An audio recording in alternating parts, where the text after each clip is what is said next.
STEMcx Next Generation. I'm Lauren Blogman, a rising senior at Garrison Forest and an aspiring anesthesiologist. Today, I'd like to introduce two current medical students who are preparing to change the world, Shannon Adams and Kirsten Adams. Shannon Adams is a fourth-year medical student at Brown University's Warren Alpert Medical School, and Kirsten Adams is a third-year medical student at Meharry Medical College in Tennessee. To allow the audience to hear about your experience, I would like to ask each of you a series of questions. Okay, so Shannon, would you like to start about what age and what experience in your youth influenced your decision to consider a path in medicine? Sure. Well, I think when I was younger, there were a lot of different things that I thought I wanted to do. I thought about medicine. I thought about being a veterinarian for a while. I thought about being a teacher or being a lawyer. I think like the common theme for me was just wanting to help other people. I didn't really know how I wanted to do it, but that's all I really knew. And then in school, I started to sort of gravitate towards some of the STEM related fields. So I liked science. I liked math a lot. I was part of math counts when I was in middle school. And sort of once I started entering that arena, medicine became more of a real aspiration for me. But then when I got to college, I was pretty sure that I wanted to go into medicine, but I started out as a pre-med and then I changed my mind in my freshman year and decided that I wanted to go do maybe epidemiology, get a master's in public health and sort of do that route.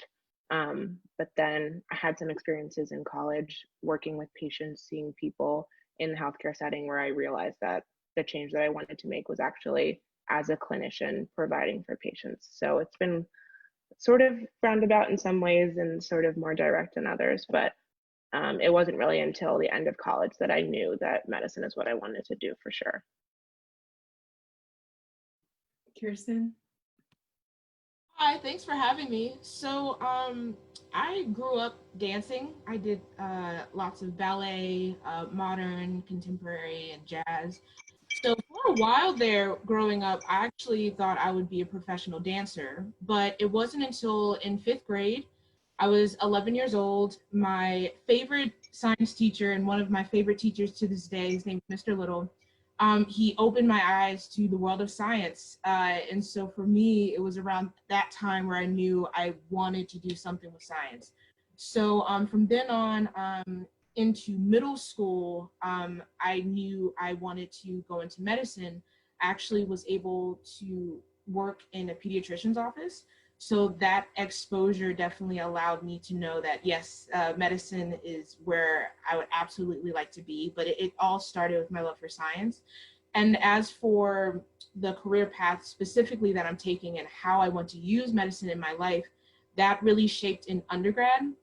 In undergrad, I became a women's and gender studies major. And so that sort of shaped how I knew I would use science and medicine as a platform to address health disparities considering women, specifically women of color. Okay, great. What was the road like for both of you on your way to medical school, and what obstacles did you face? Kirsten, you can go. Yeah, so the road for me to medical school, although it was pretty linear, it still wasn't entirely traditional.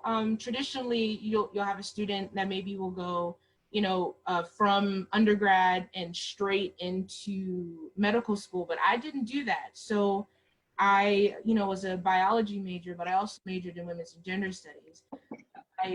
So I was accepted into medical school at the conclusion of my senior year, but I decided to defer a year. I knew that I wanted to spend a year working in a science lab, and that's exactly what I did. I was able to do research using CRISPR technology, editing genetics, and I had wonderful exposure, and I just knew I wanted some life, to live some life as a scientist and to take a little bit of a break before going right into medicine. And so that's how that happened in terms of undergraduate into medical school.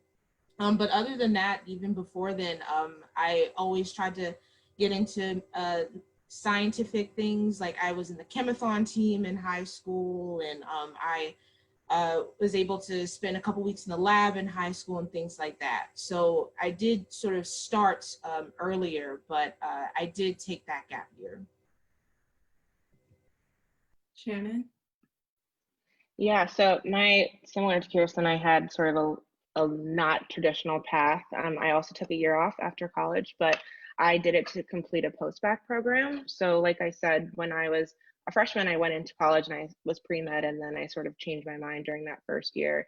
And I ended up double majoring in history and global health. And I happened to be a freshman at the time that my university was developing their global health major. So I sort of really delved into that. And while I was in college, I spent a semester abroad, and I really sort of my medical exposure in college was really more focused on a public health lens. And so then my senior year, I applied to post-bac programs because at that time I'd only completed one of my pre-med requisite classes, and then I did a year in a post-bac program back home in Maryland, and it was sort of like an intensive year where you do all of your pre-medical courses in 9 months.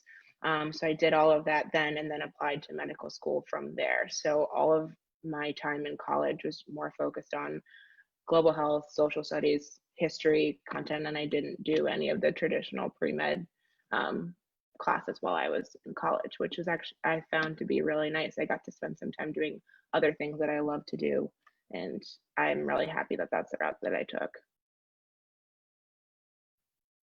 How has being an African American woman in a competitive career path shaped your journey?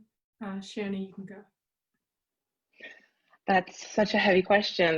There's so many ways that being a Black woman in medicine has shaped who I am and the path that I've taken. I think if I were to look at it now as a third year medical student, almost fourth year medical student who's been in the hospital a lot, I think I've really been able to connect with a lot of my patients in really meaningful ways, like going into the room with a family of people of color, Black people, Black family. They're just like a different level of connection that I have with them. Of course, I've had a lot of challenges being a woman of color in medicine. There aren't that many of us. There's a lot of times that you're going to be the only person in the room, the only Black person in the room, the only woman in the room, and that can be really hard. But I think it's created like a very special relationship with some of the mentors that I found when I meet people of color, women of color in medicine. There's just like a different level of connection I have with them as well, and the mentorship that can form between me and them in those spaces has been really important to me.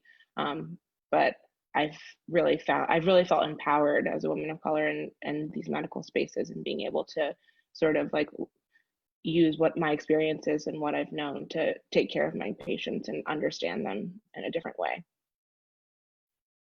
Kirsten, do you have anything to add? Yeah, so for me, very similar to Shannon, being an African American woman in the medical field, it does pose challenges, but it has been special, especially being able to connect with other African American women in medicine. And so for me, I found that being an African American woman in medicine means there's a lot of advocacy.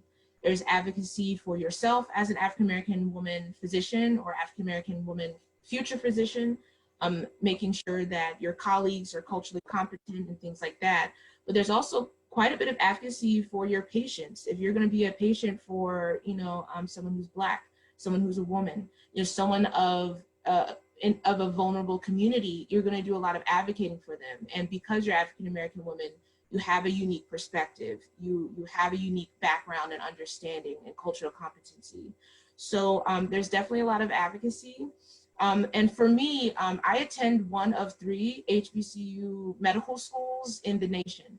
And so for me, it's been wonderful going to medical school in which the foundation of the curriculum has been, to teach African American physicians. And so that's been great. There are certain battles that I did not have to fight because I go to an HBCU, but still because I am an African American woman in the medical field, there's still a lot of advocacy there. And so, especially during this time, it's absolutely relevant being culturally competent when it comes to having African American patients or just any patients in vulnerable communities, and how to address their health concerns. Great. Uh, how has COVID changed your path in medicine? And how do you think this pandemic will change medicine in the future? Shannon, you can take it. Well, in terms of how COVID has changed medicine for us right now as trainees, we were in the hospital before all of this happened, and there was this sort of immediate reaction, and we were pulled out, and that happened all across the country. All medical students were removed from clinical settings, and sort of our attention and our training was shifted elsewhere to virtual learning and studying for board exams and things like that. I will be returning to the hospital on Monday, and it will be a completely different hospital that I'm returning to. COVID has really changed medical education. It's changed how hospitals function. It's changed how people interact with patients when they're in the hospital and how much time we get to spend with them face to face. There are not families in the hospital anymore, which is a really big part of taking care of patients before I left. Families being there and helping us to understand our patients was a really big part of taking care of them, but that's all really different now. And in terms of how COVID will change the future of healthcare, it's really hard to say. I think we are in a time, and we happen to be training during a time in medicine that hasn't happened for a really long time. It hasn't happened in this way ever. So I'm not really sure what will happen, but I think there's a lot of learning that's being done, and a lot of, at least at Brown, and I'm sure at Meharry as well, and other medical schools, the administration is really trying to think about how, like, what this means for the future of medical education and what this means for us and what our role is going to be, and trying to carve it out in a way that we will be able to continue to learn and help people as we do so. So I think it'll be interesting to see what happens in the coming years for us. Kirsten? Yeah, and similar to Shannon, I actually began my internal medicine rotation, and 3 weeks in, my classmates and we were taken out. So I have been online since March, and yet we're supposed to be, interacting with patients. So that's been different. But what's been emphasized more than ever is telehealth. So there's a lot of no-touch appointments, and having Zoom calls and things like that with patients.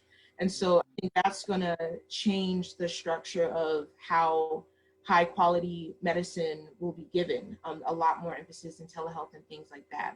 And as for a bigger perspective, COVID-19 has exposed what institutionalized racism does to health, because what we find is with COVID-19 patients, unfortunately, African-American patients with COVID-19 are more likely to die.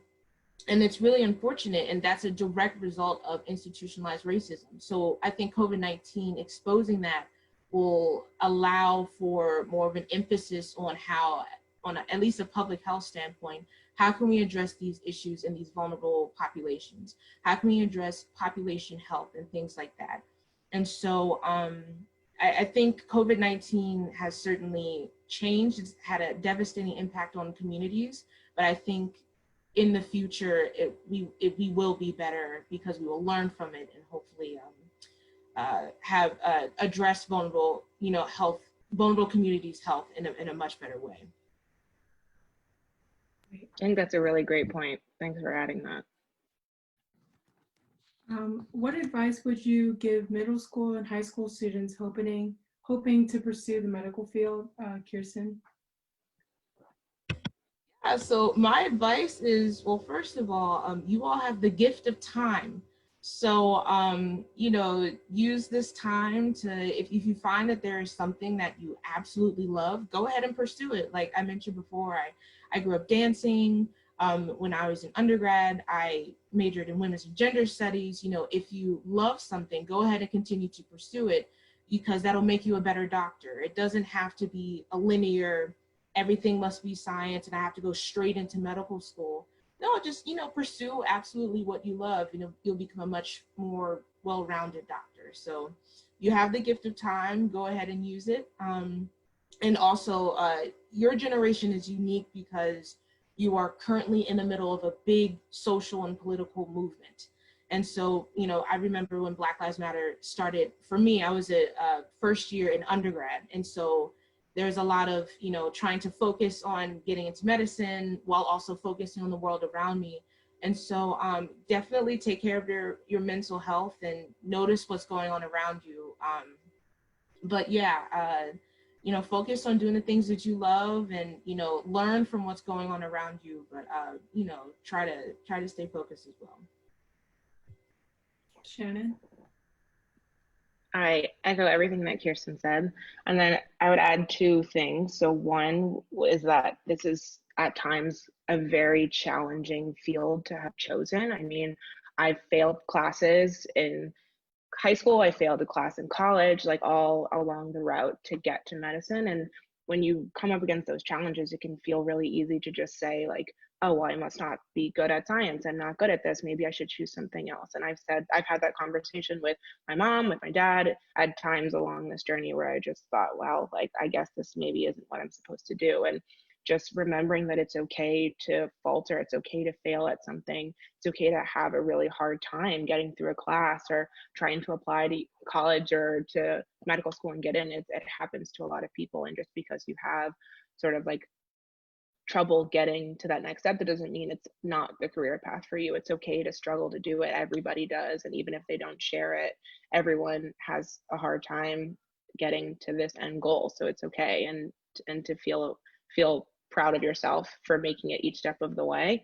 And the second thing I would say is that mentorship is so important. And I feel like at each level that's been reinforced for me. I have mentors now in medical school who have really been able to sort of pick me up when I've been down and struggling in a class or struggling emotionally. I mean, at a time right now where I've been supposed to be studying for a board exam, and I've really been, as Kirsten said, trying to deal with the world around me and also deal with this journey that I'm on for my career. I've had Black women in medicine at Brown who have been able to send me that email, send me that text, give me a call and say, how are you doing? Like, do you need someone to talk to? Like, are you ready? Or how are you feeling? And having those mentors in the space who can be there for you is so important, and building those relationships along the way, starting when you're a student in high school all the way up through when you're a physician and you have other peers and colleagues that can be there for you. So I think those two things have been really important for me. I would just like to say thank you to you both for taking the time to inspire both me and others who share the same passion to make an impact in the medical and STEM fields in general. So just thank you for taking out your time.